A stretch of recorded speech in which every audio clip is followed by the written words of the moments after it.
Almost 97% of people that want to be rich, successful, and multimillionaires, they don't have no clue on what they want. I'm going to prove it to you. If I ask you right now, what do you want? You're going to say, well, I want to be rich. What does that mean? I want to be a millionaire. What does that mean? I want to be successful. What does that mean? What does success mean to you? Well, I want to be financially free. Hey, you're not in jail. You are free. If you continue to chase money, you'll realize money is not what you really want. What you want is the feeling. When I got the Lamborghini, I was excited. The kids, I felt better. I had a feeling of happiness. Feelings are free.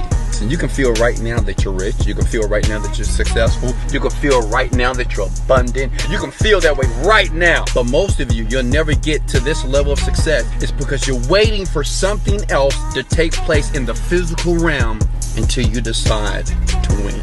Listen, you're winning now. It's the mindset. See, that's why this meditation is so powerful. The Genie script.